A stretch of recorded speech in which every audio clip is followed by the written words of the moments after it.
और लकी यानी कि लक्ष्मण लाल अग्रवाल में ये सारे गुण मौजूद थे। लोग उसकी शक्ल को देखकर ही कह देते थे, अबे दिल्ली से हो क्या? लकी वैसे दिखने में स्मार्ट और अट्रैक्टिव था, पर जेब से खस्ता हालत होने की वजह से रहता बेहद सिंपल तरीके से था। शर्ट का रंग उड़ा हुआ और पैंट से पैबंद जुड़ा हुआ। कहने को तो उसकी उम्र के लड़के दिल्ली की सड़कों पर रात को मोटर बाइक दौड़ाते थे, लेकिन लकी उर्फ लक्ष्मण लाल अग्रवाल सिर्फ कमरे से कॉलेज में पढ़ाई और गर्लफ्रेंड डिंपल के साथ थोड़ा वक्त बिताना, फिर कॉलेज से दुकान, दुकान से जब होम डिलीवरी आए तो वहां, और फिर घर चला जाता था। हाँ, कभी कभी जब वो किसी लड़के को खाली सड़क पर मोटर बाइक दंदनाते हुए देखता तो कहता, एक दिन अपना टाइम भी आएगा जब मैं चश्मा लगाकर बैठूंगा और पीछे डिंपल को बैठाऊंगा। देखना, जब वो मेरी कमर में अपना हाथ कसेगी और मैं तेजी से मोटरसाइकिल को इंडिया गेट के आसपास दौड़ाऊंगा, तो सारे दिल्ली का दिल हम दोनों को देखकर चलेगा। दुकान में रखा हुआ बर्नॉल भी काम नहीं आएगा। लकी ने कहा और अपने हाथ में बर्नॉल की क्रीम को दबा दिया। जैसे ही उसने क्रीम को दबाया, उस क्रीम बाहर आ गई। अबे गधे, क्या कर रहा है? वो कोई स्पंज की गेंद है क्या जो उसे दबा रहा है? दुकान के मालिक ने उससे फटकारते हुए कहा और उसके सर पर एक चपत लगा दी। Sorry sir. लकी ने अपना सिर बचाते हुए कहा। वो करोल बाग में स्थित एक छोटी सी मेडिकल स्टोर पर काम करता था। उसकी दुकान का नाम था चमन मेडिकल स्टोर और उसके ओनर का नाम था चमन लाल। लकी पिछले 5 साल से इन्हीं की दुकान पर काम कर रहा था। यहाँ इस छोटी सी शॉप पर काम करना उसकी मजबूरी थी। लाइफ में कंगाली की वजह से उसे कॉलेज में पढ़ाई पूरी करने के लिए पार्ट टाइम जॉब करना था। उसने कई अच्छी जगह अच्छी तनख्वाह की नौकरी ढूंढी पर नहीं मिली और वो इस मेडिकल स्टोर पर ही अटक गया। गधे, अब इसके पैसे क्या तेरा बाप भरेगा? कटेगा। इसका पैसा भी तेरी तनख्वाह से कटेगा और एमआरपी से डबल रेट में कटेगा। चमन ने अपने दांतों को किचमिचाते हुए कहा। गुस्से की वजह से उसकी नाक फूल गई थी और लकी की सांसें। उसने घबराते हुए ओनर से पूछा, एमआरपी से डबल क्यों सर जी? ताकि अगली बार से ऐसी कोई हरकत करने से पहले तू डबल बार सोचे। चमन ने कहा और उसके हाथ से ट्यूब छीन ली। उसका जी तो चाह रहा था कि वो लकी की खोपड़ी पर एक और बार अपना हाथ साफ कर ले, लेकिन उससे पहले ही दुकान का फोन बजने लगा। फोन की घंटी बजते ही लकी को वहां से निकलने का मौका मिल गया और वो भागते हुए फोन उठाने के लिए चला गया। हेलो जी, करोल बाग के बेस्ट मेडिकल चमन मेडिकल स्टोर से बोल रहा हूं, बताइए क्या काम था? ये लकी की पेटेंट लाइन थी। चाहे कहीं से भी फोन आए, लेकिन उसे फोन पर बस यही बोलना था। जैसे ही इधर लकी ने अपनी बात कही, उधर से जवाब आया, मैं ब्लूमिंग नाइट होटल के कमरा नंबर 303 से बात कर रहा हूँ। एक छोटा सा ऑर्डर है, नोट करो और जल्दी से होटल पर डिलीवर करवा दो। वो एक लड़के की आवाज थी। उसकी आवाज में काफी भारीपन और एक अजीब सी जल्दबाजी थी। जैसे ही लकी ने वो आवाज सुनी, पता नहीं क्यों उसे वो आवाज जानी पहचानी सी लगी। जी सर, बताइए आपका क्या ऑर्डर है? हाँ तो लिखो, हार्ट प्ले के 2 पैकेट और 1 पैकेट टिश्यू। लकी, जो कि अपना पेन लेकर खड़ा था, हार्ट प्ले का नाम सुनते ही झिझक गया। असल में हार्ट प्ले नाम का एक कंडोम आता था और इसलिए उसका नाम सुनते ही लकी शर्मा गया था। इतने साल से भी मेडिकल की स्टोर पर काम करने के बाद उसे इन चीजों का नाम सुनने में शर्म आती थी। हेलो भाई, लिखा कि नहीं लिखा? उस आदमी ने फिर से लकी से पूछा। जी सर, लिख लिया सर, लिख लिया। लकी ने खिसिया कर हंसते हुए कहा। लिख लिया तो फिर लेकर निकल, उस लड़के ने कहा। उसकी आवाज सुनकर ना जाने ऐसा क्यों लग रहा था कि वो बहुत बड़ा आदमी था। जी सर, लेकिन सर बाहर तो बारिश हो रही है, लकी ने कहा। उसने देखा कि बाहर बहुत तेज बारिश हो रही थी। उनकी दुकान के सामने पानी भर गया था और तेज हवाओं की वजह से चमन मेडिकल स्टोर का बोर्ड भी गिर गया था। लकी को लग रहा था कि वो इतनी तेज बारिश में अभी एकदम से तो नहीं निकल पाएगा, तो उसने उस लड़के को समझाते हुए कहा, सर मैं ऑर्डर तो ले आऊंगा पर थोड़ा टाइम लग जाएगा, बारिश थोड़ी थम जाए आप। इससे पहले कि वो कुछ आगे बोल पाता, फोन पर लड़का बोल पड़ा। तुम्हारे मालिक को पता है कि तुम मल्होत्रा जी के लड़के को मना कर रहे हो? हाँ पता है, बारिश हो रही है, इसलिए सारा सामान अच्छे से थैली में पैक करके लाना और लेट नहीं होना चाहिए, समझे? उस लड़के ने कहा और इससे पहले कि लकी आगे कुछ कह पाता, उसने फोन काट दिया। उधर से लकी के दुकान का ओनर उसे घूर कर देखा जा रहा था। लकी के हाथ में पेन और पेपर देखकर ही वो समझ गया था कि उसके पास कोई ऑर्डर आया था। आज वैसे भी इतनी बरसात होने की वजह से सुबह से इक्का दुक्का ग्राहक ही दुकान पर आए थे। ऐसे में उसकी दुकान का मालिक एक भी ऑर्डर को छोड़ना नहीं चाहता था। वो लकी को देख रहा था और लकी बारिश की ओर देख रहा था। बारिश का बहाना नहीं चलेगा, जाना पड़ेगा। चमनलाल ने कहा। मैं बहाना नहीं कर रहा सर, थोड़ी बारिश धीमी हो जाए तो मैं चला जाऊंगा। अभी आप खुद ही देखिए कितनी तेज बारिश है। वो पता नहीं कोई मिस्टर मल्होत्रा का कोई बेटा कुछ ज्यादा ही जल्दी में था। मैं साइकिल से तो पहुंच नहीं पाऊंगा इतनी जल्दी। लकी ने उनकी ओर देखते हुए कहा। क्या कहा? मिस्टर मल्होत्रा जी का बेटा? तू मेरी दुकान बंद करवाएगा क्या? अभी क्या भी निकल उनका ऑर्डर लेके, वो हमारे बहुत पुराने कस्टमर है। चमन ने कहा। पर लकी ने कहा ही था कि चमन बोला। पर कुछ नहीं, तू मेरी मोटरसाइकिल ले जा, उसने गुस्से में कहा। अरे सर जी, 200 के ऑर्डर में मुश्किल से 40 रुपए बचेंगे। इससे 3 गुने का तो पेट्रोल ही लग जाएगा, और अगर गाड़ी रास्ते में बंद हो गई तो अलग से खर्चा, लकी ने समझाते हुए कहा। वो जानता था कि उसका मालिक इन सब बातों पर ध्यान नहीं देने वाला। चमनलाल बोला। कोई बात नहीं, तू जा, चाहे जो हो जाए ग्राहक नाराज नहीं होना चाहिए, और वैसे भी वो मल्होत्रा जी का बेटा है। चमनलाल ने मोटरसाइकिल की चाबी लकी की ओर उछालते हुए कहा। लकी ने चाबी ली। उसे देखकर उसके अंदर मिक्स फीलिंग आ गई। एक तो वो बहुत खुश हुआ कि बड़े दिनों बाद बाइक चलाने को मिलेगी, पर वहीं दूसरी तरफ दुखी इसलिए हुआ कि बाइक मिली भी तो ऐसी तेज बारिश में, अगर खराब हो गई तो इसकी चपत भी उसके सिर पर ही पड़ेगी। वो मुंह लटकाकर रेनकोट और हेलमेट पहनते हुए वहां से निकल गया। बाहर आकर बाइक को देखा तो लकी ने मन में सोचा, चलो ठीक है, जो होगा देखा जाएगा, कम से कम बाइक तो चलाने को मिल रही है। दरअसल लकी इतने साल काम करने के बाद भी अपने लिए एक मोटरसाइकिल नहीं ले पाया था। लकी की तनख्वाह ही इतनी भर थी कि सिर्फ उसके कमरे का किराया, उसकी साइकिल में डालने वाली हवा का खर्च, बिजली पानी का बिल और डिंपल के साथ महीने में 1-2 बार बाहर खाने का खर्चा ही निकल पाता था। उसे डिंपल की कही बात अक्सर याद आती थी। लकी, अगर अगले 2 महीने में तूने बाइक नहीं खरीदी ना तो मैं तेरे से ब्रेकअप कर लूंगी, देखना। असल में डिंपल को लकी के साथ बाइक पर घूमने की बड़ी तमन्ना थी। लकी की इस उजाड़ जिंदगी में एक वही तो थी जिसके लिए जिंदा रहने को उसका जी चाहता था। जब भी वो उससे बाइक की बात करती तो लकी डिंपल की इस बात को हंसकर टाल देता था। वो अपने मन में इस बात को अच्छे से जानता था कि डिंपल उससे बहुत प्यार करती थी और वो उसे कभी छोड़कर नहीं जा सकती थी। वो दोनों एक दूसरे में ऐसे घुले मिले थे जैसे बादल बरसात में घुल जाती है।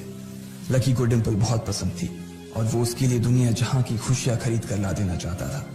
वो चाहता था कि एक दिन वो डिंपल को प्लेन में बैठाए, लेकिन उसके ये सब ख्वाब इस कम तनख्वाह की नौकरी की वजह से कभी पूरे नहीं होने वाले थे। पर आज उसके पास एक मौका था। वो डिंपल को अपने साथ इस बारिश में राजपथ घुमाना चाहता था।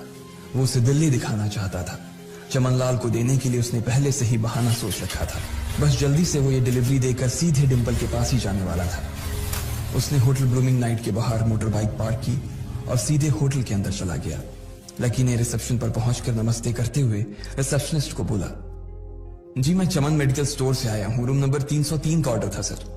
रिसेप्शन पर खड़ा आदमी उसके हाथ में काली थैली को देखकर समझ गया था कि उसमें क्या था और वो मंद ही मंद मुस्कुराते हुए बोला, 3rd फ्लोर पर है, लिफ्ट से चले जाओ, रेनकोट यहीं उतार देना। जैसा उस आदमी ने कहा लकी ने ठीक वैसा ही किया और लिफ्ट में चढ़ने के कुछ ही देर बाद वो 3रे माले पर पहुंच गया था। वो रूम नंबर 303 के बाहर पहुंचा और उसने डोरबेल बजाई। जैसे ही दरवाजा खुला लकी ने थैली आगे बढ़ाते हुए कहा, नमस्ते, मैं चमन मेडिकल स्टोर से लकी, ये आपका। इससे पहले कि लकी आगे कुछ कह पाता उसकी आंखें फटी की फटी रह गई थी। उसने अपने सामने जो देखा उसके बाद उसे ऐसा लगा कि बंद छत के नीचे भी उसके ऊपर आसमान से आकर एक जोरदार बिजली गिर गई थी। उसके सामने एक लड़की खड़ी थी। वो लड़की और कोई नहीं बल्कि उसकी गर्लफ्रेंड डिंपल ही थी। उसने एक पर्पल कलर का नाइट गाउन पहन रखा था। उसके काले घने बाल गीले थे और उसने उन्हें अपने कंधे पर फैला रखा था। उसकी खुशबू से ही ये चीज साफ पता चल रही थी कि वो अभी अभी नहा कर आई थी। डिंपल, तुम यहाँ क्या कर रही हो? लकी को अपनी आंखों पर विश्वास ही नहीं हो रहा था। उसने 2 बार अपनी पलकें झपका कर देखा, लेकिन दोनों बार ही उसे अपने सामने डिंपल ही नजर आई। तुम यहाँ क्या मेरा पीछा करते हुए आए हो लकी? डिंपल ने उल्टा उसी के ऊपर पलटवार करते हुए कहा। लकी को देखकर उसके दिल की धड़कन भी तेज हो गई थी। उसे उम्मीद नहीं थी कि लकी यहाँ आ जाएगा। उसने ना तो सुबह से उसे फोन किया था और ना ही उसके मैसेज का कोई जवाब दिया था। वो अपने मन में सोचकर बैठी थी कि वो अगले दिन खुद ही उससे मिलकर बोल देगी कि उसकी तबीयत खराब थी। डिंपल बेबी, क्या हो गया? किससे बात कर रही हो? अचानक से एक गबरू जवान सा लड़का दरवाजे के पास आकर खड़ा हो गया था। उसने बनियान पहन रखी थी। लकी उसे पहचान गया था। साले राहुल के बच्चे, तेरी हिम्मत कैसे हुई मेरी डिंपल को हाथ लगाने की? लकी ने जैसे ही राहुल को देखा उसके तन बदन में मानो आग सी लग गई थी। वो उसे इस वक्त इतना बुरा मारना चाहता था, इतना बुरा पीटना चाहता था जिसकी कोई हद सीमा नहीं थी। लकी जिस कॉलेज में पढ़ता था राहुल और डिंपल भी उसी में पढ़ते थे और वो कॉलेज राहुल के फादर का ही था। डिंपल ने राहुल के पिता की एक कंपनी में जॉब पकड़ ली थी और राहुल उस पर बहुत लाइन मारता था। लकी ने 1-2 बार डिंपल को उससे दूर रहने के लिए भी कहा, लेकिन डिंपल ने उसे ये कहकर टाल दिया था कि वो सिर्फ अच्छे दोस्त थे। आज भी इससे पहले कि वो आगे बढ़ता, डिंपल उन दोनों के बीच आ गई। रुक जाओ, डिंपल ने गुस्से में कहा और लकी के सीने पर हाथ रखकर उसे रोक दिया। लकी लंबी सांसें ले रहा था और कुछ ही सांसों के बाद उसका गुस्सा शांत हो गया। अब डिंपल के पास भी छुपाने के लिए कुछ नहीं था, इसलिए उसने लकी से कहा, लकी आज से तुम्हारा और मेरा ब्रेकअप। लकी के पैरों के नीचे से जमीन खिसक गई थी। उसकी आंखें नम हो गई। लकी को उसकी बातों पर विश्वास नहीं हो रहा था। उसने डिंपल की ओर देखा और बोला, डिंपल हम पिछले 1 साल से एक दूसरे के साथ हैं और तुम हो कि मुझसे ब्रेकअप करना चाहती हो। अरे मैं तो तुम्हारे लिए नई बाइक लेने वाला था। चल रहने दे, आज ही याद आई है तुझे बाइक की। अरे तेरे पास मुझे बाहर घुमाने के लिए, खिलाने पिलाने के लिए पैसे तो है नहीं। तू कहां से लेगा बाइक? और अगर ले भी लेगा तो उसमें पेट्रोल कहां से डलवाएगा? तेरी 8,000 रुपए महीने की नौकरी, उसमें होगा ये सब? लोग हंसते हैं मेरे ऊपर जब मैं सरोजनी में तेरे साथ घूमती हूँ। मैं ऐसी लाइफ नहीं जीना चाहती लकी। मैं तेरी तरह गरीब नहीं रहना चाहती। तूने मुझे फंसाया था, उल्लू बनाया था तूने मुझे, इसलिए मैंने राहुल से मैचअप कर लिया है। आज से यही मेरा बॉयफ्रेंड है। डिंपल ने गुस्से में कहा। अच्छा तो बेबी ये है तुम्हारा वो बेकार सा एक्स बॉयफ्रेंड? राहुल ने पूछा और डिंपल के बगल में आकर खड़ा हो गया। फिर उसने लकी के हाथ से थैली उठाई और उसमें से हार्ड प्ले का पैकेट निकालकर उसे चिढ़ाने के लिए उसे हवा में लहराने लगा। बाप रे, इससे बदकिस्मत इंसान इस दुनिया में और कौन होगा? राहुल ने उसकी टांग खींचते हुए कहा। लकी के पास उसकी बात का कोई जवाब नहीं था। उसने गुस्से से डिंपल की ओर देखा और अपनी हाथों की मुट्ठी भींच ली। फिर वो वहां से निकल गया। अबे पैसे तो ले जा, सब कुछ फ्री में देता जाएगा क्या? राहुल ने जोर से ठहाके लगाते हुए कहा, लेकिन लकी बिना उसकी बात सुनते ही निकल गया। उसके दिमाग में डिंपल के कहे शब्द गूंज रहे थे। उसने कभी सपने में नहीं सोचा था कि डिंपल उसके साथ कुछ ऐसा भी कर सकती थी। जिस इंसान के लिए वो इतना कुछ करना चाह रहा था, उसे उसकी कोई कदर ही नहीं थी। लकी इतना हताश हो गया था कि बुरी तरह से रोने लगा। इस बार वो लिफ्ट से नहीं बल्कि सीढ़ियों से नीचे उतरा और एक एक सीढ़ी उतरने के साथ उसके आंसू आंखों से छलकते जा रहे थे। जब उसकी आवाज सुनकर कुछ लोग अपने कमरे से बाहर आए तो लकी ने तुरंत अपने आंसू पोंछे और तेजी से वहां से भाग गया। उसे जिंदगी में पहली बार प्यार हुआ था और पैसों की कमी की वजह से ना सिर्फ उसका प्यार बल्कि उसकी पूरी जिंदगी बर्बाद हो गई थी। लकी जैसे ही बाहर आया तो उसने देखा कि बाहर अंधेरा हो गया था। आसमान में तेज बिजली कड़की और बारिश जो थमी थी एकाएक फिर से झमाझम बरसने लगी। ये देख लकी के थमे हुए आंसू एक बार फिर से छलक गए। उसका दिल बुरी तरह से डूब चुका था, लेकिन उसे इस बात की खुशी भी हो रही थी। आखिर आज उसे डिंपल का असली चेहरा नजर आ गया था। वो तो उसके साथ घर बसाने की सोच रहा था, लेकिन अच्छा हुआ कि उसने पहले ही उसका घर बर्बाद होने से बचा लिया। लकी को दुख तो बहुत हो रहा था, पर उसे यह भी लग रहा था कि उसे आगे चलकर यही दुख उसे खुशी देने वाला था। लेकिन एक चीज थी जो लकी को परेशान कर रही थी, वो थी उसकी माली हालत। उसकी जेब इतनी तंग थी कि उसे फटी हुई जेब की पैंट पहनकर घूमना पड़ता था। कभी कभी तो लकी सिर्फ रोटी खाकर दिन काट लेता था। वो कब से कोशिश कर रहा था कि कोई अच्छा काम पकड़ सके, लेकिन उसे कोई काम देने को राजी नहीं था। उसने टूटे हुए दिल को दिलासा देते हुए मन में सोचा कि डिंपल पर खर्च होने वाले पैसे बच जाने से शायद उसके हालत सुधर जाएंगे, पर फिर भी वो रातों रात रईस नहीं हो जाने वाला था। उसने ऊपर आसमान की ओर देखा और जोर से चिल्लाया, अगर इतना ही अनलकी बनाना था तो फिर नाम लकी क्यों रखा भगवान? वो जितनी जोर से चिल्ला सकता था उतनी जोर से चिल्लाया। उसकी आवाज से आसपास खड़े लोग एक बार तो डर गए थे। लकी ऊपर ही देख रहा था और उसके आंसू बारिश के पानी के साथ मिल गए थे। जैसे ही वो फूट कर रोने को था, तभी उसके फोन पर एक मैसेज आया। जैसे ही लकी ने अपना फोन निकालकर उस मैसेज को पढ़ना शुरू किया, उसकी तो आंखें ही चमक गई। अचानक उसके आंसू हंसी में बदल गए और वो जोर जोर से वहीं सड़क पर नाचने लगा। उस मैसेज में लिखा था, परिवार की रिसर्च और परिवार के निर्णय के हिसाब से अग्रवाल परिवार का वारिस लक्ष्मण लाल अग्रवाल उर्फ लकी ने गरीबी अभ्यास की परीक्षा को पास कर लिया है और आज से ही वो उस जमीन और उस जायदाद का मालिक हो जाएगा जो परिवार ने उसके नाम कर रखी थी। ये एक ऐसा मैसेज था। आखिर कौन था लकी? क्या थी उसकी असलियत?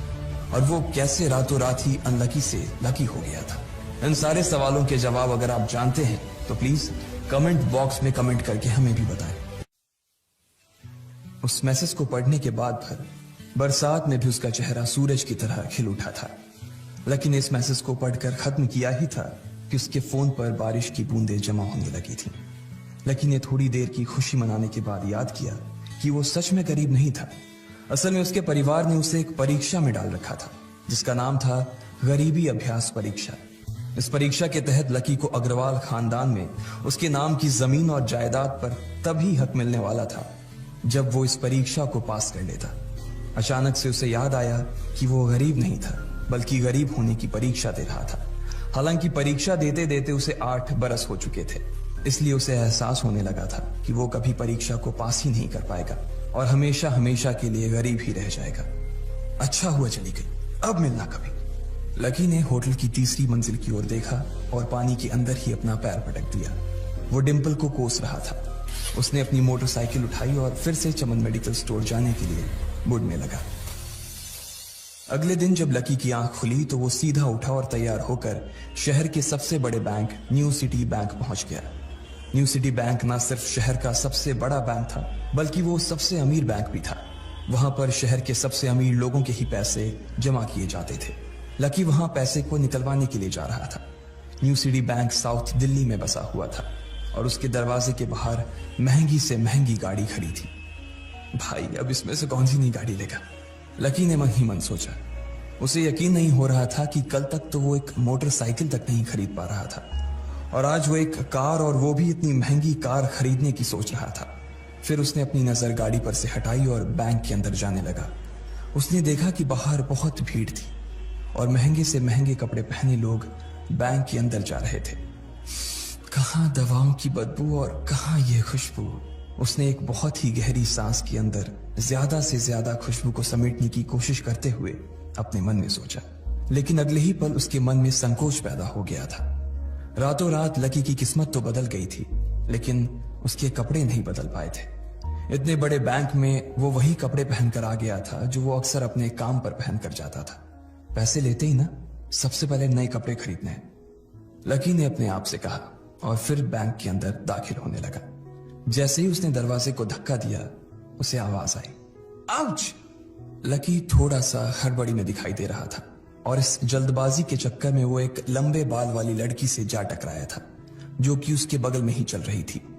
माफ करना, मैं आपको देख नहीं पाया, सॉरी। लकी ने तुरंत उससे हाथ जोड़कर माफी मांगते हुए कहा।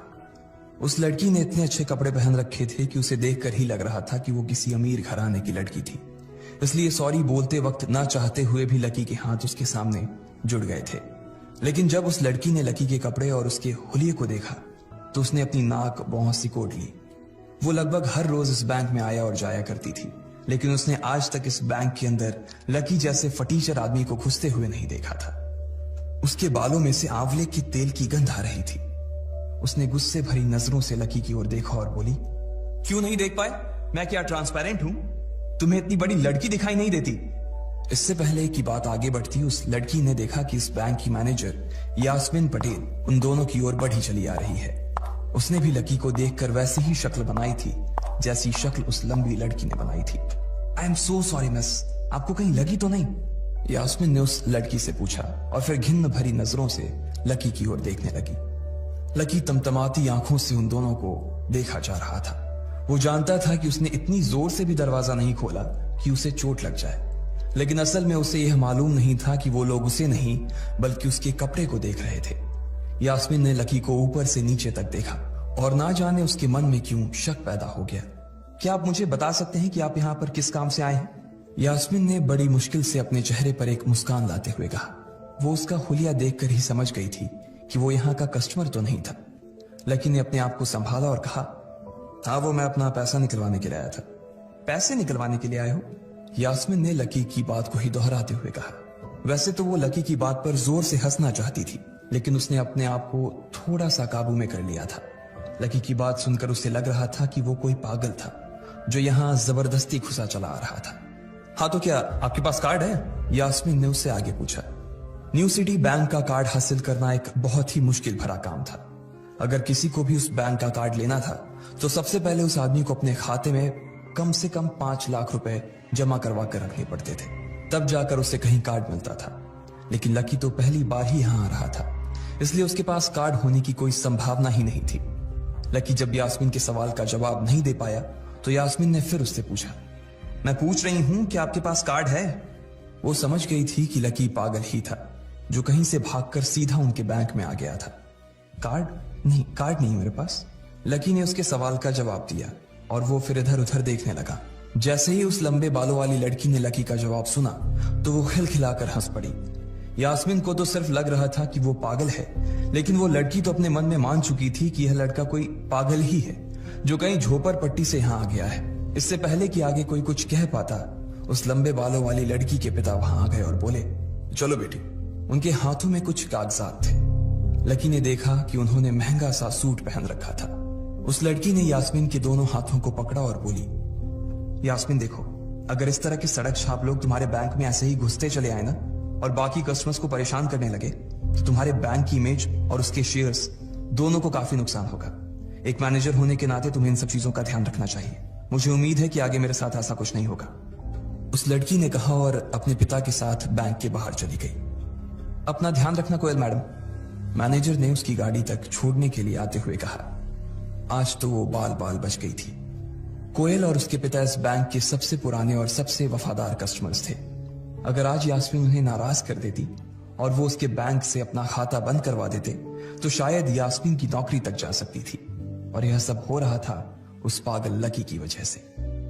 इसे जल्द से जल्द यहां से भगाना पड़ेगा, यास्मीन ने अपने आप से कहा और फिर बैंक के अंदर आने लगी। यास्मीन उसे अपने बैंक से बाहर निकालने के तरीके के बारे में सोच रही थी, मगर जैसे ही वो बैंक में दाखिल हुई उसने देखा कि लकी वहां था ही नहीं। अरे अब ये कहां चला गया, उसने अपने आप से पूछा। वो इधर उधर देखने लगी, लेकिन लकी वहां भी नहीं था। यास्मीन को अच्छे से पता था कि वो उसके सामने तो बाहर नहीं निकला था, इसका मतलब था कि वो बैंक के अंदर ही था, लेकिन यास्मीन उसे ढूंढ नहीं पा रही थी। कुछ देर तक बैंक के सारे कोनों को देख लेने के बाद यास्मीन को लगा कि शायद लकी यहां बहुत ही असहज महसूस कर रहा होगा, और जब वो कोयल को दरवाजे पर छोड़ने के लिए आई तब उसके पीछे पीछे वो भी निकल गया होगा। चलो जान बची, यास्मीन ने अपने आप से कहा और अपने केबिन में आकर बैठ गई। जैसे ही उसने आज के दिन की पहली फाइल उठाई थी उसे किसी एक की झलक दिखी। ये कोई और नहीं बल्कि लकी ही था। अरे ये कहां छिपा हुआ था, यास्मीन ने अपने आप से ही कहा और तुरंत फाइल को टेबल पर रखकर वो ऑफिस के बाहर आ गई। उसने देखा कि लकी बैंक के VIP लॉन्ज के बाहर खड़ा था और उसके खंबे की आड़ की वजह से वो यास्मीन की नजर से बाहर हो गया था। अब यास्मीन को तो वो मिल गया था, लेकिन उसके लिए उससे भी बड़ी एक और मुसीबत खड़ी हो गई थी। लकी जिस कमरे के बाहर अभी खड़ा था उस कमरे के अंदर शहर के सभी रईस लोगों का उठना बैठना था। बैंक के सिलसिले में या फिर किसी दूसरे काम के सिलसिले में वो सभी लोग यहीं आकर बात किया करते थे। उस कमरे के अंदर जो लोग बैठे थे उन सबके करोड़ों रुपए इस बैंक के खाते में जमा थे। अब अगर ऐसे में लकी वहां घुस जाता तो सब लोग मिलकर यास्मीन की गर्दन पर चढ़ जाते। रुको, जहां हो वहीं खड़े रहो, यास्मीन जोर से और साथ ही गुस्से से चिल्लाई। बाकी के लोग जो वहां खड़े थे वो यास्मीन की ये चीख सुनकर डर गए थे। कुछ लोगों को उसकी इतनी जोर से आवाज करने की वजह से गुस्सा भी आ गया था और यास्मीन सबसे मुस्कुराते हुए माफी मांगकर आगे बढ़ती जा रही थी। वो लकी को किसी भी तरह से उस कमरे में जाने से रोकना चाहती थी, लेकिन उससे पहले ही वो उस कमरे के अंदर दाखिल हो चुका था। अरे यार, ये आदमी है या गधा, यास्मीन ने अपना ही सिर पीटते हुए कहा और वो भी उस कमरे के दरवाजे की ओर बढ़ने लगी। उसने उस कमरे का दरवाजा खोलने की कोशिश की, लेकिन वो अंदर से लॉक हो गया था। बाप रे, ये कैसा आदमी है, बिना परमिशन के अंदर घुसा तो घुसा, लेकिन दरवाजा भी अंदर से बंद कर लिया।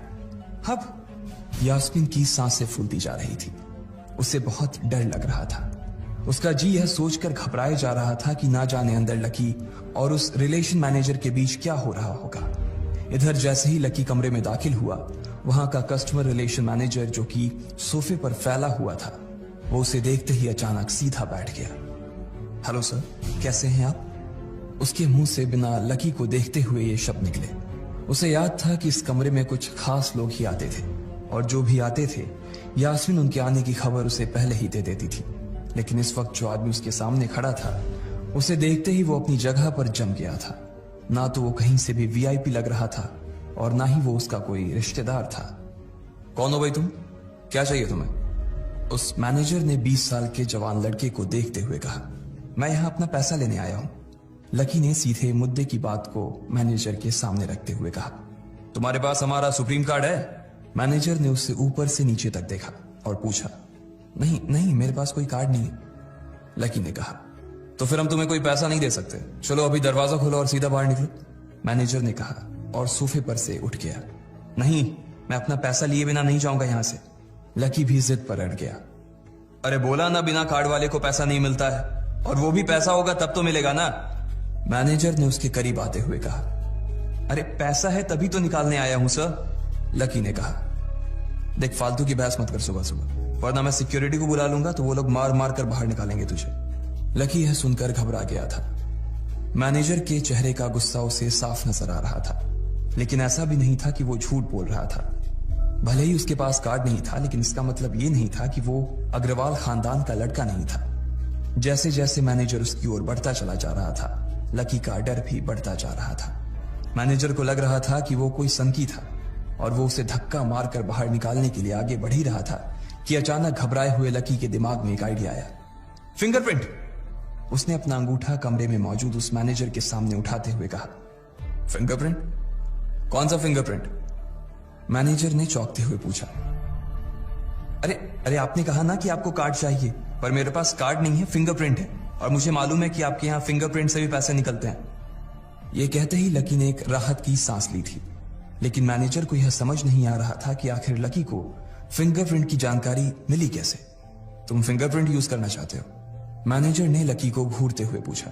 लकी की शक्ल और उसका हुलिया मैनेजर के लिए उसकी बातों से मेल नहीं खा रहा था। हाँ, मैं फिंगरप्रिंट यूज करना चाहता हूं सर, लकी ने सीना चौड़ा करते हुए कहा। उसे इस तरह देख तो मैनेजर और भी कंफ्यूज हो गया था। मैनेजर ने सोचा कि उसे एक चांस देना चाहिए, इसलिए उसने लकी को फिंगरप्रिंट इस्तेमाल करने की इजाजत दे दी थी। वो अपनी टेबल के पास गया और उसके दराज में फिंगरप्रिंट वाली मशीन ढूंढने लगा। 2-3 ड्रॉर में झांकने के बाद आखिरकार उसे वो मशीन मिल गई थी। चुपचाप यहां पर अपना अंगूठा लगाओ। मैनेजर ने मशीन को आगे बढ़ाते हुए लकी से कहा। लकी ने अपनी फटी हुई पैंट के पिछले हिस्से में अपना अंगूठा पोंछा और फिर उस मशीन पर लगा दिया। 2 सेकंड बाद मशीन में से एक आवाज आने लगी। उसके अंदर एक लाल बत्ती चल रही थी और वो जोर जोर से बीप कर रही थी। देखा, तुम्हारा फिंगरप्रिंट मैच नहीं कर रहा है। मैंने पहले ही बोला था कि कोई खाता नहीं है इस बैंक में तुम्हारा। मैनेजर ने लकी को ऐसे देखा जैसे वो कोई बड़ा अपराधी था। मैनेजर उसकी पैंट की ओर देखने लगा। उसे लग रहा था कि लकी ने अपनी जेब में कोई हथियार छुपा रखा था और वो मैनेजर को बेवकूफ बना रहा था। इससे पहले कि लकी अपनी जेब से कोई बंदूक या बम निकालता, मैनेजर ने अपना फोन निकाला और पुलिस का नंबर लगाने लगा। लकी ने उसकी स्क्रीन पर देख लिया था कि वो 100 नंबर पर फोन लगा रहा था। लकी बुरी तरह से घबरा गया था। वो बहुत ही उत्साह और जोश में अंदर तक तो चला गया था, लेकिन उसे मालूम नहीं था कि वो इतनी बड़ी मुसीबत में फंसने वाला है। अब आगे क्या होने वाला था? क्या लकी उसे पुलिस को बुलाने से रोक पाता? कहीं उसे कोई फेक मैसेज तो नहीं आया था? लकी कैसे इन मुसीबत से बाहर निकलेगा? इन सब सवालों के जवाब अगर आप जानते हैं तो प्लीज कमेंट बॉक्स में कमेंट करके हमें भी बताएं। लकी बैंक के अंदर दाखिल तो हो गया था, लेकिन जब मैनेजर ने उससे पैसे निकालने के लिए कार्ड मांगा तो उसके पास कार्ड नहीं था। उसकी फटेहाल हालत देखकर पहले ही मैनेजर को गुस्सा आ रहा था और उसमें लकी ने ये डिमांड रख दी थी कि वो फिंगरप्रिंट से पैसे निकलवाना चाहता था। लेकिन पानी तब सर के ऊपर से निकल गया जब उंगली मैच नहीं हुई। मैनेजर ने फोन निकाला और पुलिस को फोन लगाने लगा। अरे अरे ये क्या कर रहे हो? देखिए सर, मेरी बात सुनिए, मैं कोई क्रिमिनल नहीं हूं। हो सकता है मैंने गलत उंगली लगा दी हो, बस आप मेरे को एक लास्ट बार फिंगरप्रिंट लगाने दो प्लीज। लकी ने उसके सामने हाथ जोड़ते हुए कहा। देख, ये उंगली भी अगर नहीं लगी ना तो फिर ये मत कहना कि मैं अगली उंगली भी ट्राई करके देखता हूं। बार बार ऐसा नहीं चलने वाला है। अगर ये वाली काम नहीं की तो मैं सीधा पुलिस को फोन करने वाला हूं अभी। मैनेजर ने लकी को धमकाते हुए कहा। उसने अपने एक हाथ में मशीन और दूसरे हाथ में मोबाइल फोन पकड़ा हुआ था। उसने अपनी स्क्रीन पर पुलिस का नंबर खोल रखा था और उसका अंगूठा हरे बटन पर ही टिका हुआ था। इधर लकी ने अपने सीधे हाथ की उंगली को अपने पैंट से साफ किया और भगवान का नाम लेकर उसे उस मशीन पर लगा दिया। जैसे ही उसकी उंगली उस मशीन पर पड़ी, अब की बार फिर मशीन से एक आवाज आई और वो चमक कर हरी हो उठी। तभी मैनेजर के मोबाइल पर एक मैसेज आया। मैनेजर ने उस मैसेज को पढ़ना शुरू किया। Verification successful. खाता 1, नाम लक्ष्मण लाल अग्रवाल, खाता नंबर 01104। जैसे ही मैनेजर ने इस मैसेज को देखा, उसकी आंखें फटी की फटी रह गई थी। उस मशीन पर चमकती लाइट को देखते हुए लकी की आंखें भी चमक आई थी। लकी उस हरी बत्ती को देखते ही झूम उठा था और फिर उसने मैनेजर को घूर कर देखा। उसके दिमाग में वो सारी बातें चल रही थी जो मैनेजर उससे अभी थोड़ी देर पहले सुना रहा था। इधर मैनेजर ने उसके आगे हाथ जोड़े और खिसिया कर हंसते हुए कहा, लक्ष्मण सर प्लीज मुझे माफ कर देना सर। मैं इस ब्रांच में नया आया हूं और इसलिए मुझे मालूम नहीं था कि आप कौन हो। मैं इस ब्रांच का कस्टमर मैनेजर शशिकांत वर्मा हूं। प्लीज आगे भी मेरा ध्यान रखना सर, प्लीज। Sorry sir. हाँ ठीक है, तो मुझे ये बताओ कि मेरे खाते में कितने पैसे रखे हुए हैं, लकी ने कहा और वो अब सोफे पर बैठ गया। मैनेजर उसके सामने ही खड़ा हुआ था और उसके खाते की जानकारी अपने फोन पर ही निकाल रहा था। उसने अपने फोन पर इधर उधर कुछ उंगलियां चलाई और बोला, हो गया सर, आपके खाते में इस वक्त 90,80,70,650 रुपए रखे हुए हैं सर। शशिकांत के खुद के होश इतनी बड़ी रकम को देखने के बाद उड़ गए थे। उसे विश्वास नहीं हो रहा था कि इस आदमी के खाते में इतना पैसा भी हो सकता था। लकी की शक्ल देखकर तो यही लग रहा था कि उसकी उम्र 20 से 22 साल से ज्यादा नहीं थी। ऐसे में अगर उसके खाते में इतना सारा पैसा रखा हुआ था तो ये वाकई बहुत बड़ी बात थी। शशिकांत अपने मन में ये सोच रहा था कि दुनिया के 99% लोग ही अपनी पूरी जिंदगी काम करने के बाद भी इतना पैसा नहीं कमा सकते थे जितना कि लकी के खाते में इतनी छोटी सी उम्र में रखा हुआ था। लेकिन लकी ने इधर जब उसके फोन में अपने खाते पर पड़ी हुई जानकारी को देखा तो उसे कुछ अजीब सा लगा। उसे लग रहा था कि उसे तुरंत इतने पैसों के हिसाब से अब अपनी जिंदगी को ढालने की कोशिश करनी शुरू कर देनी चाहिए, वरना उसके साथ वही होने वाला था जो आज बैंक में उसके साथ हुआ था। अरे सर, खाते में पैसे के अलावा और भी चीजें हैं जो मैं आपको बताना चाहता हूं सर। मैनेजर ने फिर से अपनी फोन पर उंगलियां फिराई और बोला, सर एक तो आपके खाते में एक फरारी जुड़ी हुई दिखा रहा है सर। इसके अलावा आपके खाते में 2 किलो सोने की 100 ईंटें रखी हुई हैं, 5 किलो सोने की 20 ईंटें, पिकासो की 3 असली पेंटिंग है, 20 हीरे हैं 24 कैरेट के और भी बहुत कुछ है सर। मैनेजर ने हाफते हुए और अपने पसीने साफ करते हुए कहा। इतना सारा धन देखने के बाद शशिकांत की आंखें तो बाहर ही निकल आई थी। उसने कभी लकी जितना अमीर आदमी अपनी जिंदगी में नहीं देखा था। जितना पैसा और सोना और जायदाद उसके पास था उसका 10% भी इस ब्रांच में किसी और के पास नहीं था। ठीक है, चलो मुझे एक कार्ड दे दो तुम, लकी ने अपने दोनों हाथों को अपने सिर के पीछे रखते हुए कहा। जी सर, मैं अभी आपके लिए एक नया कार्ड बनवा देता हूं सर, मुझे बस 10 मिनट दीजिए सर, बस 10 मिनट, शशिकांत ने कहा और फिर लकी के सामने ही निकल गया। जितनी देर में लकी ने अपने फोन पर फिर से उस मैसेज को खोलकर देखा, उतनी ही देर में मैनेजर उसके लिए एक चमकता हुआ सुप्रीम कार्ड लेकर उसके सामने आ गया था। लेकिन उस कार्ड को देखने के बाद ना जाने क्यों मैनेजर को ऐसा लग रहा था कि यह कार्ड लकी की संपत्ति के आगे कुछ भी नहीं था। फिर भी मैनेजर इसमें कुछ नहीं कर सकता था क्योंकि वो जानता था कि उसके पास इस ब्रांच में इससे बड़ा और कोई कार्ड नहीं था। इसलिए फिलहाल वो लकी को यही दे सकता था।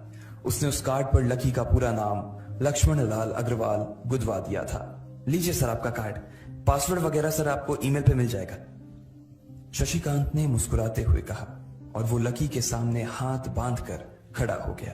इधर लकी ने उस कार्ड को उलट पलट कर देखा और फिर अपनी जगह से खड़ा होकर वो बाहर निकलने लगा। शशिकांत का मन तो यही कर रहा था कि वो उसे दरवाजे तक छोड़ने जाए, लेकिन उसकी ड्यूटी इसी ऑफिस में थी और वो किसी को बाहर छोड़ने नहीं जा सकता था।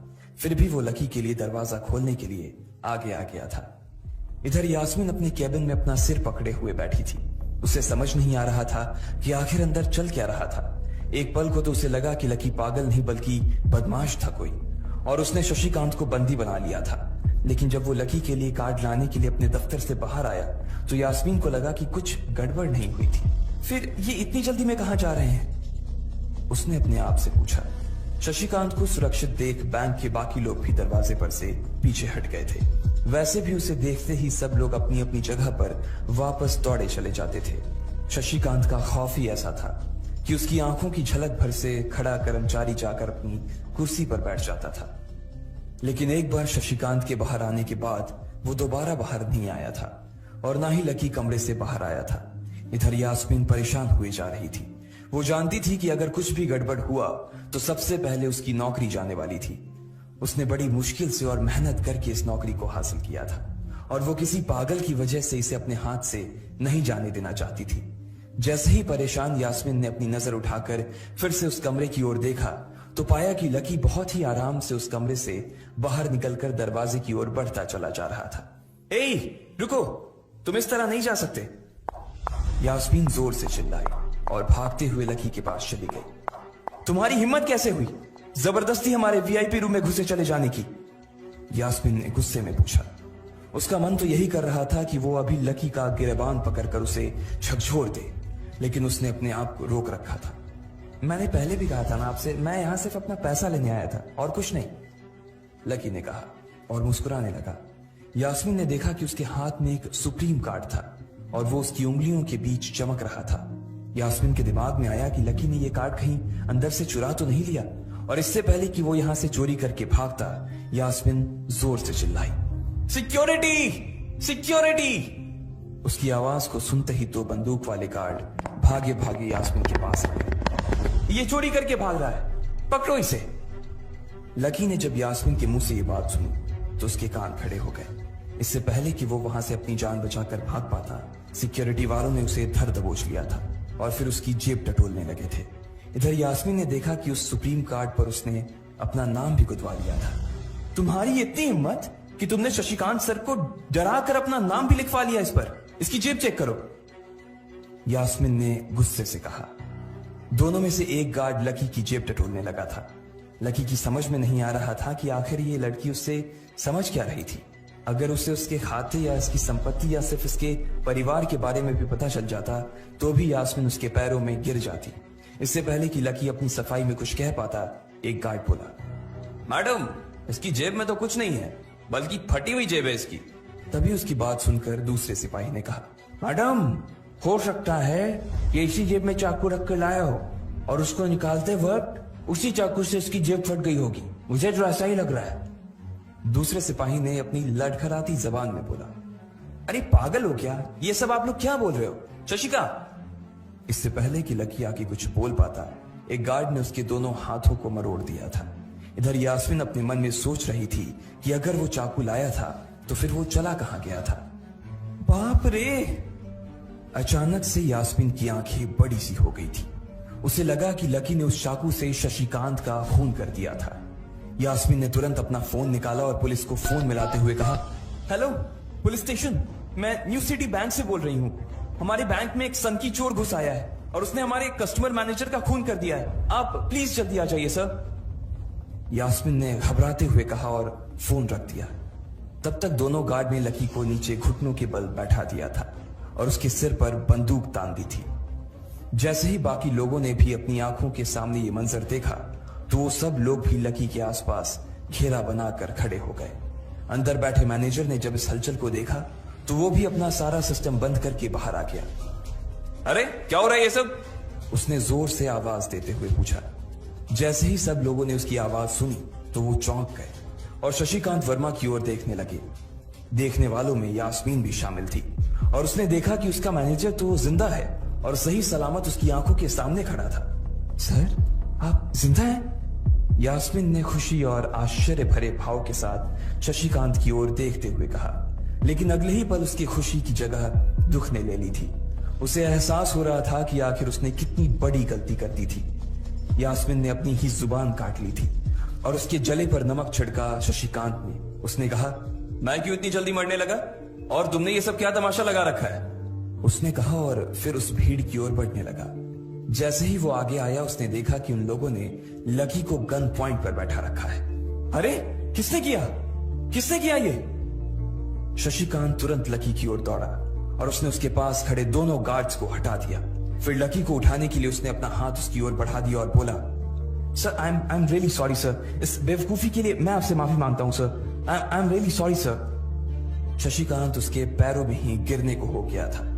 लकी उसका हाथ पकड़कर खड़ा हुआ और फिर यास्मीन की ओर घूरने लगा। आप पूछ रहे थे ना कि किसने किया?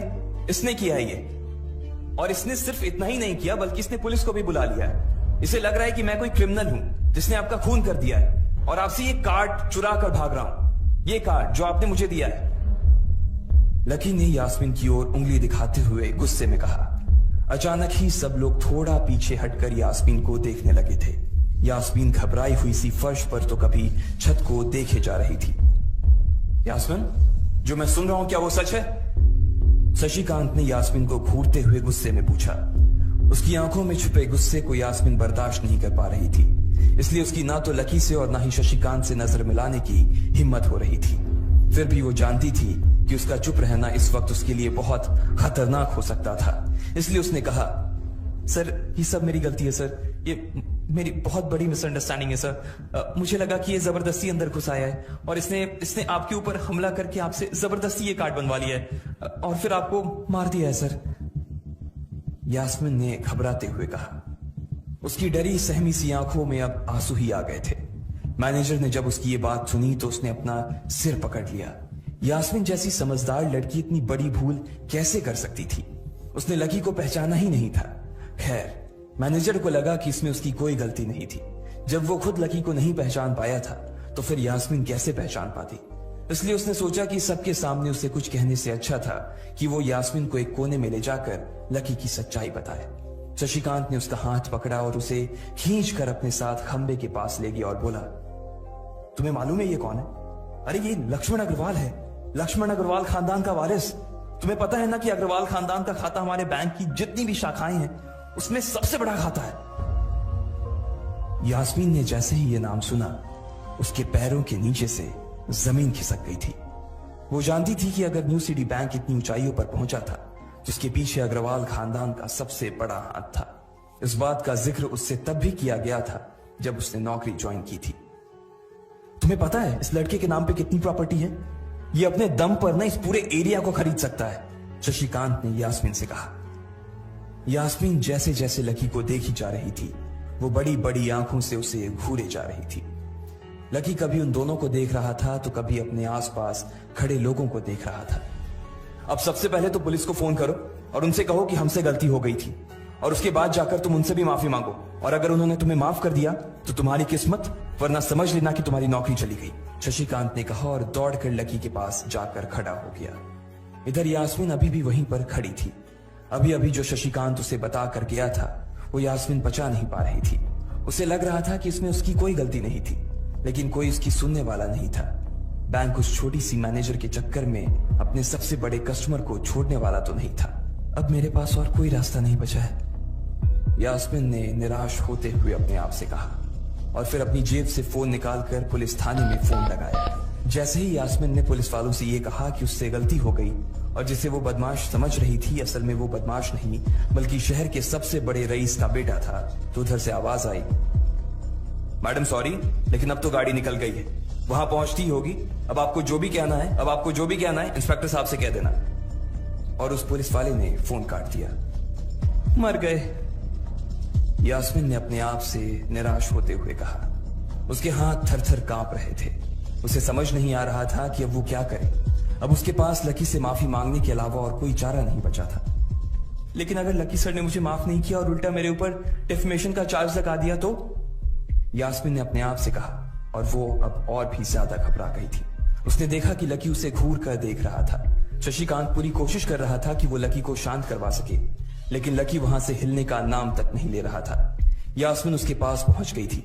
वैसे तो वो जानती थी कि उसे माफी मांगने से उसकी किस्मत बदलने वाली तो थी नहीं, फिर भी उसने एक बार कोशिश करनी चाहिए और लकी से कहा, सर मैं आपको गलत समझ रही थी सर, एक्चुअली आपके। यास्मीन ने उसके कपड़े को देखा और एक सांस लेते हुए आगे बोली, सर प्लीज मुझे माफ कर दीजिए सर, मेरी इंटेंशन आपको हर्ट करने की बिल्कुल भी नहीं थी। मैं तो जो कुछ कर रही थी बैंक की सेफ्टी के लिए कर रही थी सर, यास्मीन ने गिड़गिड़ाते हुए कहा और नीचे देखने लगी। इट्स ओके, कोई बात नहीं है, लकी ने कहा और उसके हाथ से अपना सुप्रीम कार्ड लेकर निकल गया।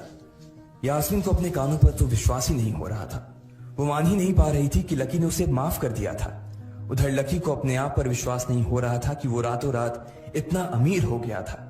आखिर लकी इतने पैसों का क्या करने वाला था? क्या उसके खाते की बैलेंस की तरह वो भी रातों रात बदल जाता? ये पैसा उसकी जिंदगी को क्या दिशा देने वाले थे? इन सारे सवालों के जवाब अगर आप जानते हैं तो कमेंट बॉक्स में हमें भी बताएं। लकी न्यू सिटी बैंक से अपना सुप्रीम कार्ड लेकर निकल रहा था। असल में उसे क्लास में जाने में देर हो रही थी, इसलिए वो बिना यास्मीन से कुछ कहे या उसे सबक सिखाए वहां से निकल गया था। लकी दिल्ली यूनिवर्सिटी के ही एक कॉलेज में पढ़ता था। जैसे ही वो कॉलेज के अंदर दाखिल हुआ, उसके पैर एक कीचड़ से भरे गड्ढे में पड़ गए। ओह शिट, उसने अपने आप से कहा और अपने जूतों को पास की सड़क पर साफ करने लगा। वो कॉलेज एडमिनिस्ट्रेशन के दफ्तर की ओर देखकर उसे कोस रहा था।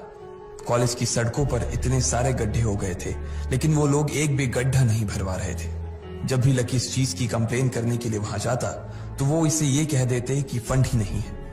उसने जैसे तैसे अपना जूता तो साफ कर लिया था, लेकिन वो अपनी पैंट पर लगे कीचड़ के दाग को साफ नहीं कर पाया था। वो बाथरूम की ओर जा पाता, इतने में क्लास की घंटी बज गई। वो भागते हुए क्लास में पहुंचा।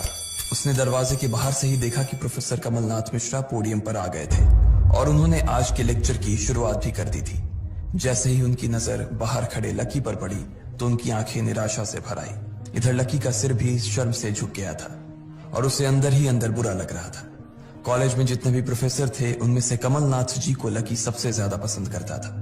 बाकी प्रोफेसर ये बात जानते थे कि लकी पढ़ाई के साथ साथ जॉब भी करता था, इसलिए उसका पढ़ाई में ध्यान नहीं था, इसलिए वो भी लकी के ऊपर ज्यादा ध्यान नहीं देते थे।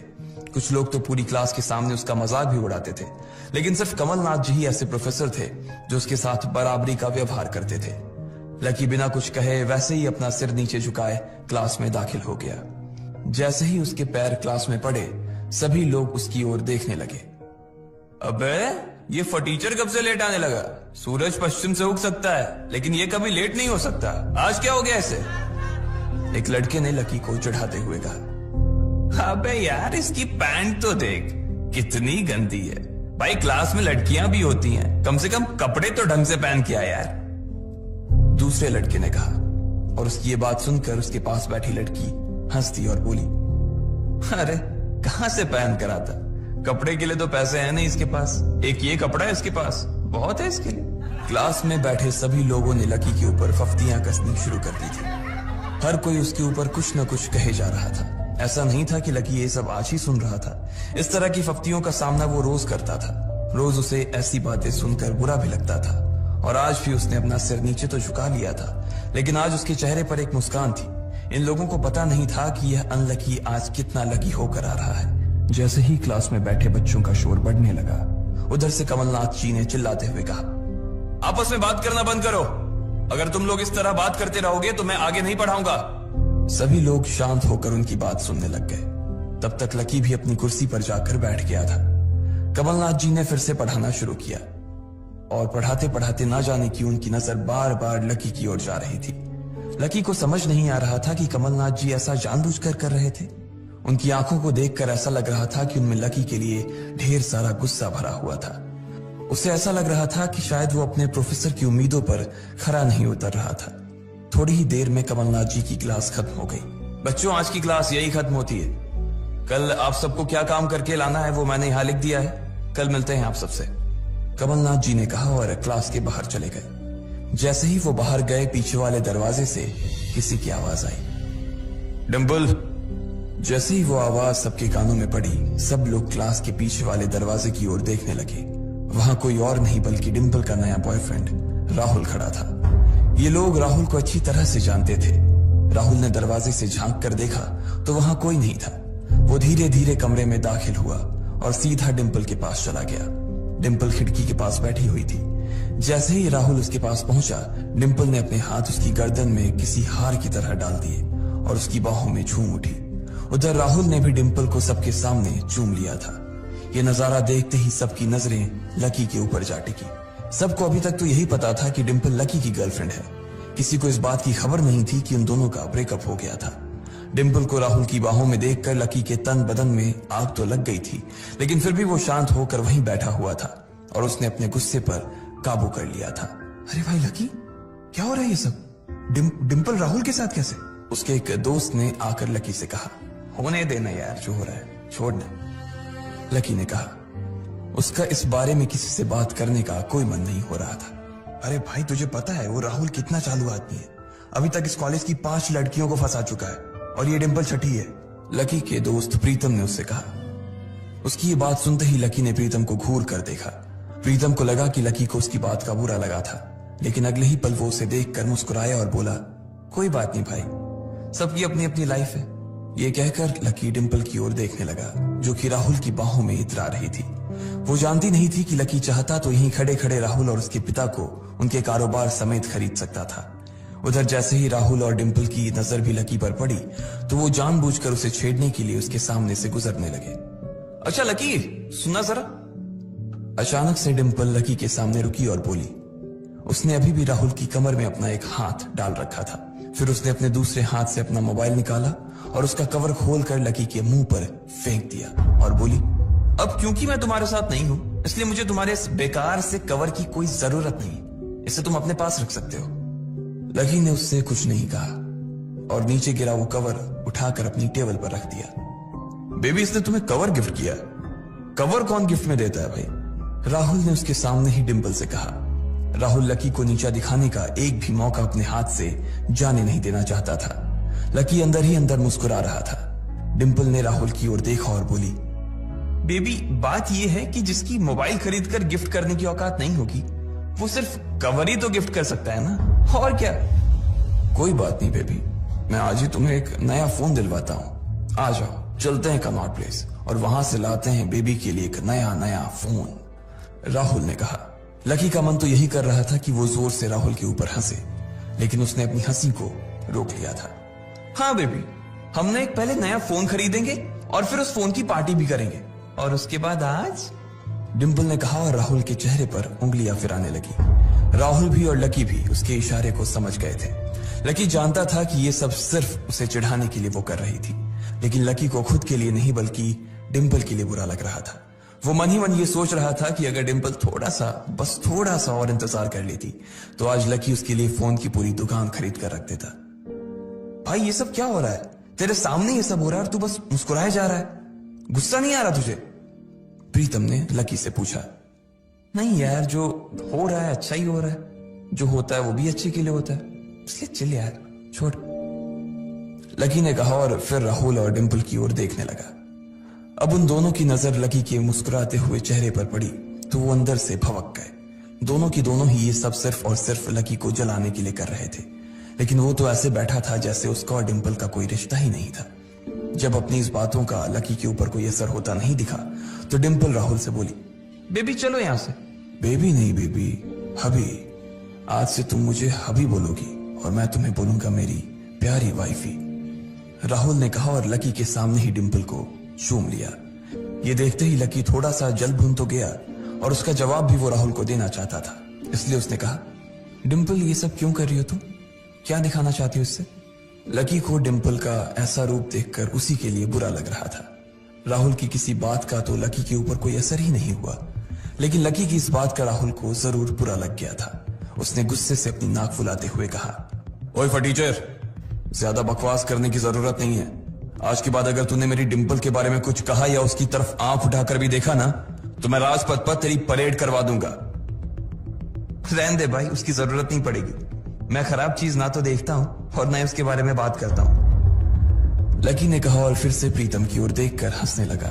जिस तरह से लकी आज राहुल के मुंह पर जवाब फेंक कर मार रहा था, प्रीतम को तो विश्वास ही नहीं हो रहा था कि ये वही लकी है जो उसका दोस्त हुआ करता था। उधर राहुल उसका जवाब सुनकर गुस्से से लबरेज हो रहा था। वो लकी को सबक सिखाने के लिए अपना घूंसा तान कर उसकी दिशा में बढ़ा ही रहा था कि इतने ही में पीछे से एक लड़की की आवाज आई, डिंपल। सब लोगों ने फिर से उस आवाज की ओर देखा। वहां पर एक थोड़े छोटे कद की लड़की खड़ी थी और वो गुस्से से डिंपल की ओर देख रही थी। उसकी आंखों पर चश्मा लगा था और उसके बाल खुले हुए थे। अब तू हद से आगे बढ़ती जा रही है डिंपल। लकी जैसे लड़के को छोड़कर तू इस एक नंबर के लफंगे लड़के के साथ पड़ी है। तुझे तो कॉलेज के किसी गड्ढे में जाकर डूब मरना चाहिए। साक्षी, क्या कह रही है तू? जुबान संभाल अपनी, डिंपल ने कहा। राहुल के बारे में बुराई नहीं बल्कि लकी के बारे में अच्छी बातें सुनकर डिंपल का मन खराब हो गया था। जब डिंपल लकी के साथ थी तो उसकी साक्षी से भी अच्छी दोस्ती थी। साक्षी एक बहुत ही सुलझी हुई लड़की थी। जब भी डिंपल और लकी के बीच किसी बात को लेकर झगड़ा होता तो डिंपल उसे सुलझाने के लिए अक्सर साक्षी की ही मदद लेती थी। मैं जो कह रही हूं ना, सही कह रही हूं। तुझे सीरियसली शर्म आनी चाहिए डिंपल। मैंने कभी नहीं सोचा था कि तू ऐसी लड़की निकलेगी। लकी जैसा बंदा ना तुझे कहीं नहीं मिलेगा, साक्षी ने कहा और एक कदम आगे आ गई।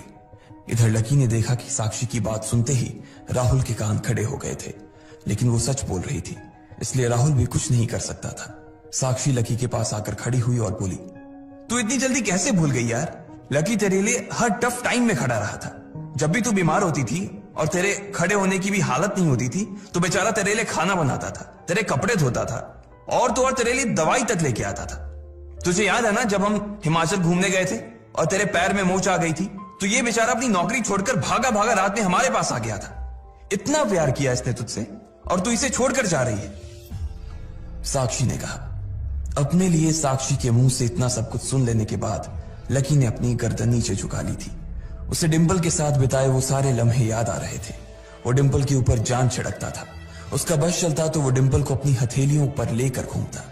भले ही उस वक्त उसके पास पैसे नहीं थे, लेकिन वो फिर भी डिंपल की छोटी सी छोटी डिमांड को पूरा करने के लिए अपनी जान लगा देता था।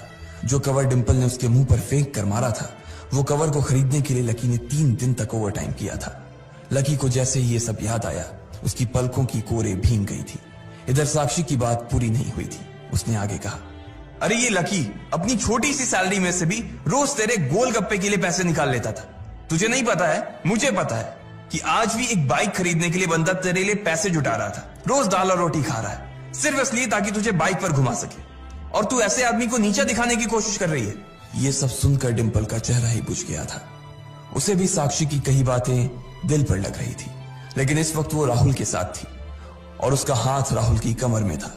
वो चाह कर भी राहुल के खिलाफ ना तो कुछ बोल सकती थी और ना ही कुछ सुन सकती थी, इसलिए उसने अपने बचाव में कहा, हाँ तो ये तो इसका प्रॉब्लम है ना। मैंने इससे पहले ही कहा था कि ये मेरा प्यार अफोर्ड नहीं कर पाएगा, तो फिर ये मेरे साथ इतना आगे क्यों बढ़ा? आज अगर मैं चीज सैंडविच खा सकती हूँ तो फिर मैं बिना घी वाली रोटी क्यों खाऊं? लकी डिंपल की ये बात सब सुन रहा था और उससे पहले कि वो कुछ जवाब देता, अचानक ही उसका फोन बज उठा। उसने मोबाइल निकाल कर देखा तो पाया कि किसी अनजान नंबर से उसे फोन आया था। साक्षी और डिंपल के बीच हो रही बहस के बीच ही लकी फोन उठाने के लिए वहां से निकल गया। देखा कितनी बदतमीजी से उठ के चला गया, चलो अभी। डिंपल ने राहुल के हाथ को कसकर पकड़ा और निकल गई। इधर फोन पर लकी कुछ बोलता उससे पहले ही दूसरी तरफ से आवाज आई, बहुत हो गया लक्ष्मण, अब बस घर आ जा जल्दी से। यह आवाज सुनते ही लकी एक पल में उसे पहचान गया था। उसके दिमाग से डिंपल के सारे ख्यालात चले गए थे और सिर्फ उस आवाज को सुनकर ही उसकी आंखें भीग आई थी। आखिर किसकी थी वो आवाज? किसका फोन आया था लकी को जो उसका घर पर इंतजार कर रहा था? क्यों आखिर लकी की आंखें भीग आई थी? इन सब सवालों के जवाब अगर आप जानते हैं तो कमेंट बॉक्स में हमें भी बताएं। लकी फोन पर उसकी मां की आवाज पहचान गया था। मैं जल्दी आ जाऊंगा मां, बस पढ़ाई खत्म होते ही आ जाऊंगा, लकी ने कहा। उसकी आंखें डबडबा आई थी। इससे पहले कि वो आगे और कुछ बोल पाता, उसकी मां ने कहा, बस अब कितना पढ़ेगा, तू अब जल्दी से आ जा, मैंने तेरे लिए एक लड़की भी ढूंढ रखी है, मां ने कहा। और ये सुनते ही लकी के होश उड़ गए। वो डिंपल के सदमे से अभी बाहर भी नहीं निकला था और उसकी मां उसके लिए लड़की ढूंढ रही थी। माँ मैं अभी क्लास में हूं, आपको थोड़ी देर बाद फोन करता हूं, लकी ने आगे की बात से बचने के लिए कहा और फोन रख दिया। फिर वो क्लासरूम में आ गया। लकी तुम ठीक हो ना? साक्षी ने लकी के कंधे पर हाथ रखते हुए पूछा। उसे सच में लकी की चिंता हो रही थी। लकी ने उसकी ओर देखा और मुस्कुरा दिया। साक्षी ने हल्के हाथ से उसके कंधे को सहलाया और बोली, देखो वैसे अब इसमें पछताने जैसी कोई बात नहीं है। डिंपल का असली चेहरा हम दोनों के सामने आ गया है। अगर ये थोड़ी देर बाद आता ना तो दर्द ज्यादा होता, इसलिए जो हुआ ठीक ही हुआ। तुम्हें ऐसी लड़की के लिए परेशान नहीं होना चाहिए लकी, कोई जरूरत नहीं है तुम्हें दुखी होने की। लकी ने सिर्फ हाँ में अपना सिर हिलाया और अपनी मुस्कान को और थोड़ा सा बड़ा कर लिया। साक्षी के उसके कंधे पर हाथ रखने की वजह से लकी को अच्छा महसूस हो रहा था। कम से कम उसके आसपास कोई तो था जिस पर वो विश्वास कर सकता था।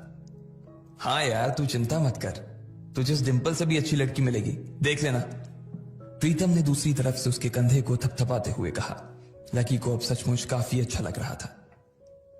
अच्छा चलो आज हम तुम्हारे आजाद होने का ना जश्न मनाते हैं। मैं अपनी तरफ से तुम्हें ट्रीट दूंगी। कॉलेज के बाहर कहीं चले? कैंटीन का खा खा करना मैं बोर हो गई हूं, साक्षी ने कहा। हाँ यार कैंटीन से तो मैं भी बोर हो गया हूं, प्रीतम ने कहा। साक्षी ने उसे घूर कर देखा और बोली, अबे तुम्हें कौन ले जा रहा है? ये सुनते ही प्रीतम को झटका सा लगा।